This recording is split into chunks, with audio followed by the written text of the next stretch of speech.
Now, if you know how to make sweet potato pie and you know how to make a creamy cheesecake, a homemade cheesecake, then you ahead of the game. You just want to come and watch this video so you can get some extra tips or inspiration, and that's cool. But if you've never made a cheesecake before or a sweet potato pie, just come on up to the front. Just like your classroom teacher used to tell you when you was in school, bring your butt up to the front and make sure you watch this video. And we're going to show you how to make these sweet potato cheesecake bars. Tell them what they're going to make. You can't even hear because you got a mouthful of cookies already. Yeah. Exactly. So first things first, go ahead and take out your cream cheese out the refrigerator, or if you just bought it from the store, don't put it in your refrigerator. Lay it out on your counter so it can get nice and soft, because we're going to be mixing these up. So the softer it is to mix up, the easier it is. And the same thing with your eggs. Just go ahead and leave them out so they can be room temperature. And then you're going to go ahead and fill your pot up with some water so you can start boiling your sweet potatoes, because these are going to take a while to boil. And you want them to be nice and soft until you can stick a fork in them, because this is going to be your sweet potato pie filling. Got a whole bag of sweet potatoes. Just give them a quick little rinse to get the dirt off before you put them in your boiling water. Now this is the best way to go ahead and peel your sweet potatoes without having to peel them with a knife or a peeler. You're going to drop them in some boiling water. And I bought enough sweet potatoes because I want to make sure that I have enough filling at the end, and if I got extra, then I can just put that into a sweet potato pie. And you're gonna let these sweet potatoes get nice and soft, because we're gonna mash them up anyway, and the more tender they are, the better. So this is what you want to see your sweet potatoes looking like. Go ahead and leave the top on it and let them boil for like about 30 minutes. Just poke a hole in them with a fork until your fork can go right through, and you're gonna know they done. But actually go past that point though. I got the sous chef in the building, Emmy and Porter today. Now you know this is something that she wanna eat because she in the kitchen with me today, and y'all know they don't like to be in the kitchen like that no more. Now the next important part of this dish is the crust. Yes, it's all about the crust. Daddy came up with this brilliant idea. Instead of just doing one type of cookie, we're gonna do 3 types of cookies. Why not? We're gonna make this thing fun. So we got a bag of ginger snaps. It's nothing like the holidays better than some ginger snap cookies. So this is the original one. The kids had already been in this bag. So we're gonna do some Sandy's cookies, some Sandy's shortbread cookies. So this is the ones without the pecans. If you want to use the ones with the pecans, you can, but we're going to do this today. And then we got some more ginger snap cookies, but this one is some lemon. So you know we can't do nothing regular on rolling with the Pham. So like Daddy said, we're going to go ahead and make sure we make this crust nice and good with this 3 blend cookie mix, and we're going to see how this come out. And this is our first time doing this, you guys, so you want to make this right along with this. And she's going to be the baker in the house anyway, because she loves baking cookies and snickerdoodles. And what else you been making lately? Cinnamon apples. Cinnamon apples. Y'all, she is doing it. So go ahead and just put this in the oven. So go ahead and put that in the microwave for a second until it melts. If you got a food processor, go ahead and pull it out. Save you some time. Remember, it's the holidays. You want to work smarter, not harder. But if you don't have a food processor and you need to get your cookies still blended up, just go ahead and take an old-fashioned Ziploc bag and put your cookies into it and then smash it up. Y'all know how you used to do. So we're going to start out with the regular ginger snap cookies first. Go ahead.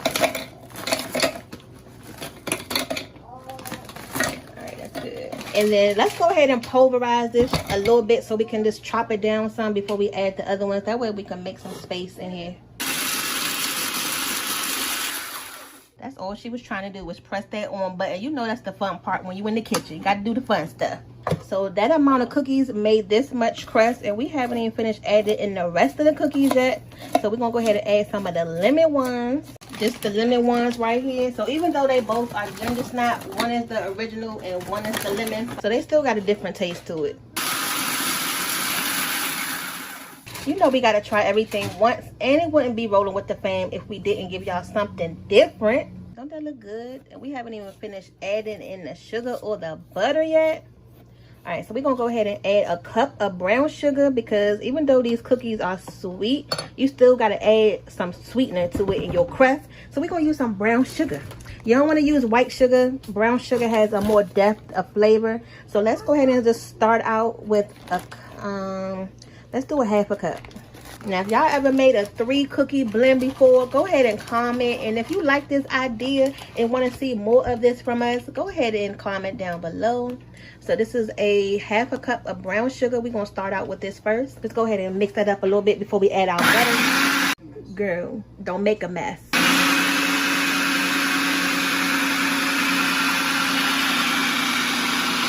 So when it's looking like this, just go ahead and get a spoon or spatula to scrape it off the sides of the pan. That's right. Make sure everybody joining the party for this cookie crust. And you can taste it because you want every layer to be flavorful of this cheesecake, from the crust up into the top to the cheesecake. You know how it is, from the bottom to the top. So just give it a little pinch like this to see if your crust stays together. But if it's still crumbly like mine, I'm gonna go ahead and add a little bit more butter just to bring it together a little bit better. This mix smells so good, but you can see how the butter is nice and incorporated. It's not too wet, and it still got some firmness and texture to it. So this is good. We're gonna start building these flavors right on up. You wanna make sure that your crust is covering the whole pan. But if you have a circle pan or you're doing this with a spring form pan, that's fine. But if you're going to do bars like us, just make sure it coats the bottom of the pan good. And we're going to put this in the oven because you don't want a soggy crust with this, all right? You want to make sure you cook the crust first, and then we're going to put everything else on top. And that's what you want. You don't want it too moist, but you want it moist enough where you can mold it. And that's the main thing, is molding it to fit your pan. So go ahead and put this in the oven on 350, and we're going to take it out and go ahead and start working on the cheesecake filling. So I'm trying to show you guys the first poke test so you can see when your potatoes is done. Take your knife, and if you can go all the way through it without any pressure, then it's done. So when I poke my knife through it, I'm still getting a little give on it. They not done yet. Yeah, they feel so, but since we're going to mash these up, just make sure they done all the way, all right? So I'm going to put this back in the water. We're not ready for it yet. I'm going to go ahead and take these potatoes out this pan. They are done now. They done boiled this up away. So let's go ahead and take this water out, and then we're going to put them right back in this pan. Now the best thing to do is let them sit with the top on, so that way the steam could just go ahead and peel them potatoes off. When you come back in about 10 minutes, this skin is going to be lifting up, and all we got to do is just pluck it off. And this is the fun part, the best part, opening up the cheese for this cheesecake filling. So look at the sous chef. She just has to be more creative than her mother, okay? So since we got 4 packs of cream cheese, generally it's 2 eggs to 2 packs of cream cheese. But since we doubling the recipe, we gotta double the eggs. So we're gonna go ahead and drop them eggs in one at a time. So first we're gonna add a cup of sugar to this, because you always wanna blend your cream cheese with your sugar first, just to make sure everything is nice and incorporated. So let's do a 1/2 cup, and then, you know, if you still need to add a little bit more, if it's not as sweet, then you can add some more. But we don't want everything to be overly sweet, because you got the crust that has some sweetness in it, you got the cream cheese that got some sweetness in it, and then you will have your sweet potatoes that got some sweetness in it. So make sure everything makes sense and sweetness to your liking. Everybody's sweet is not your sweet, okay? Remember that also. So what? Just go. Do it on slow. Make sure you do it on slow so sugar won't be all over the place. And then, you know, once you get everything blended, we're going to go ahead and start adding the eggs. She about to get evicted, y'all. Making a mess. Scrape it off the sides in the middle of your bowl. That way you can make sure everything is nice and incorporated. So Amy just tasted it and she said it's sweet enough. So we're going to go ahead and start adding in the eggs, one at a time. And then make sure you guys crack your eggs in a bowl before you add it to your main dish. Don't just crack the egg in the bowl. You know how the saying go, you don't want to put a bad egg and mess up your whole batch. So make sure you put it in something first and then put it in your bowl.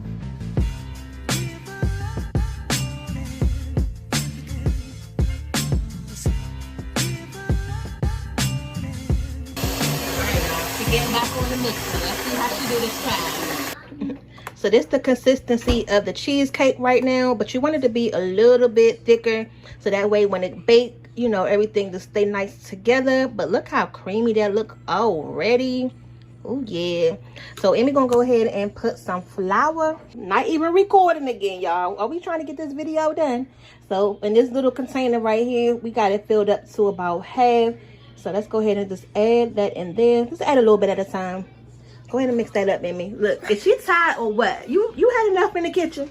You know how they start acting all antsy and get all sleepy and jittery and foolish. Look, she at that point. You tired already? No. You gonna add the rest of this.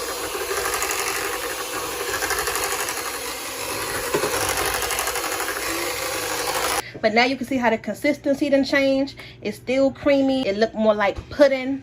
I'm gonna add some vanilla. Girl, just a drop, because vanilla goes a long way. Okay, so go ahead and add a drop of vanilla, just like 2 drops.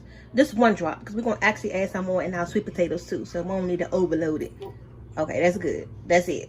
You're just trying to give your batter a little flavor. Well, a little more flavor, because it already tastes good. Turn the bowl. So go ahead and pour the batter. This is the fun part. You pouring the cheesecake on your crust. Now your crust should be pre-baked at this point. Don't put your batter on top unless you pre-baked it first in the oven. And we cooked ours on 350 for about 20 minutes. If you want to turn your heat up a little bit, you can do that to hurry up the process. But just go low and slow, y'all, so you won't mess it up or burn it. Now this is where your presentation is going to start. So make sure you make this part nice and neat and even, because how you lay this part is how it's going to look in the end. All right, just take your time, make sure it's nice and smooth, especially around them corners. Make sure everything gets smoothed out nice and evenly. Look, it's kind of like she painting a picture, the way she doing her little brush strokes.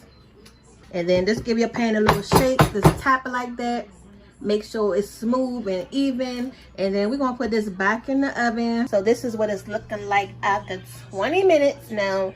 And as you can see, it's not jiggling. See that? It's not jiggling. And that's what you want. You got to be patient when doing this dish, because you're going to be working in waves. You got to do the crust first. Then you got to do the cheesecake. Let it chill. Put it in the refrigerator, which we're about to do right now. And then now we're going to go ahead and start working on the sweet potatoes that we're going to go ahead and put on top. So let's go ahead and start the filling for the sweet potatoes. These have been sitting and cooling for a while. That's why I can hold it. But y'all, if you decided to take this right out the pot like this, oh, you would be burning your hand. So don't do that. And the easiest way to do it is just slice it down the middle. See how easy that was to cut it? And then just slice it right this. By us boiling them and then letting it sit, all we're doing is just peeling that skin off. See how easy that is? Yes, that's exactly what you want. Thanksgiving should be easy. You shouldn't have to be sitting in the kitchen forever trying to peel some sweet potatoes. So I'm just going to go ahead and put it in our bowl. And we're doing the same thing right now that we did for our sweet potato casserole, which is so good. And we added that maple butter topping right on top and some pecans. So if that's your jam, go ahead and watch that video. You will not be disappointed with that either. So we're gonna go ahead and start the sweet potato batter. And look how soft they are. I can just smash them down already without even blending it yet.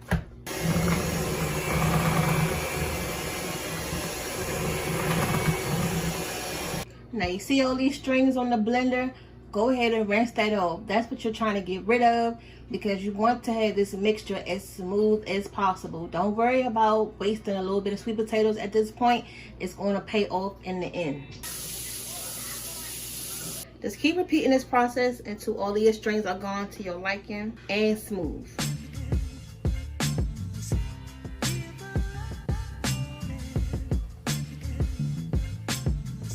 So now time for the sugar. Just like anything else, you're going to go ahead and add that sugar first to make sure you get it nice and incorporated.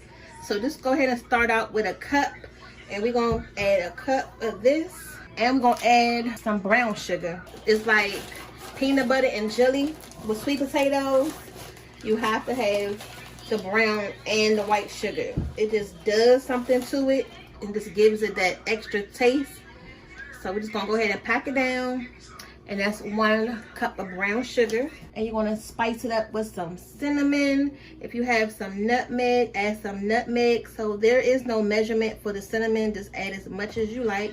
We like cinnamon, so I'm gonna add enough of that. We got 2 eggs, and I was so mad because I went to the store and bought some eggs. And you know how you try to make it back home without messing them up. And what did I do? I ended up messing up like 3 eggs.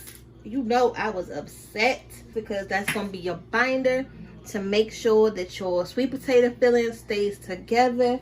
And then I have some evaporated milk right here. We're going to add some of that. This is some leftover butter from the crust.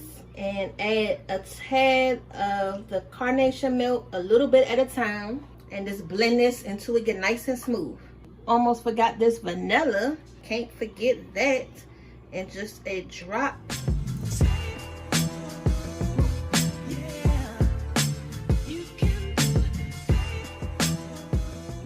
What you want to see is nice and smooth. So just go ahead and give it a taste.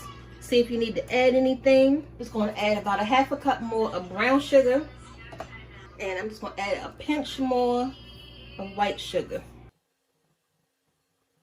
Alright, so now we're going to go ahead and add the next layer. The sweet potato pie. Oh yeah. You know, we try to make it real easy up in the kitchen. And you can do these recipes any time of the year. So just go ahead and spread that all on top. And we're going to bake this in the oven. Yes, again. Nice and even all over. Let's give it another little toss. Another little shake. And we're going to put this back in the oven on 350 for about 30 minutes. Alright, so this is the next day. We put this in the refrigerator overnight. It's Thanksgiving now. Happy Thanksgiving, you guys. In the morning, after you take it out and you notice there's maybe cracks in it, just go ahead and take a spoon and just run it over top just to smooth it out. If you have that issue, you want to take a knife, just depending on how big you want your bars, and just slice it down. You see all this on here? Wipe this off before you put it back because you want to try to get it as smooth as possible.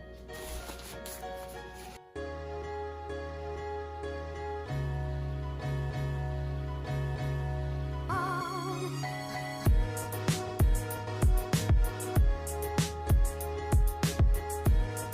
going to take this butter knife and I'm just going to try to go in and lift it up. Digging from the middle. Cause look, so you asking me why I'm digging from the middle because I'm trying to get all 4 sides. Look at that, y'all. So delicious. Mom in here making deliciousness. Believe me, if y'all follow this recipe, it's gonna be delicious. How the cookie crust taste? Because I told him you came up with that idea. The cookie crust. Now, when me and Mom was brainstorming this recipe, we quickly realized that most people don't really put an emphasis on the cookie crust or anything. We kind of like just go with their favorite cookie. But that was I guess the most decided part of this was what kind of cookies to use. Well, what you think? Do you think the dimension is right? Yeah, I think the dimensions are right. It could have been a little bit more cookie, but other than that, I mean, you got good layers right there. Look, that's a nice good layer. And it's our first time making this, y'all. You know we do a lot of firsts on this channel. Now we got our piping bag. I'm just gonna go ahead and pipe a little bit right here in the middle. And you don't have to do this, but you know, if you want to be extra like us to make it look cute, just go ahead and do that. So this is from regular icing, but you can use whipped cream. And if you want to use marshmallow topping, Daddy didn't like that, so we had to scratch that idea. Yeah, that marshmallow topping, it didn't taste that good. It tasted like cough medicine or something. It didn't taste that good. Now I'm traveling with this, y'all, so I'm not using homemade whipped cream, but do it how you want to do it. And then this, sprinkle a little bit of cinnamon on top. Yeah. A drizzle. A drip. Ooh, don't too bad. So we got the 3 cookie blend cheesecake sweet potato bar. Okay. And we came up with that on the fly. and we use Sandy's ginger snaps and lemon snaps for the crust. Put an emphasis on that crust. Okay. Because we don't want no regular crust over here. We got to get that bourgeois crust. So go ahead and send them over, Daddy, and let them know. We'll see them for the next video. So look, don't forget to subscribe, share, give us a thumbs up, and don't forget to try the recipe and leave a comment down below where you can tell us, how it came out for you all and how it tastes. We'll see you in the next one. Bye.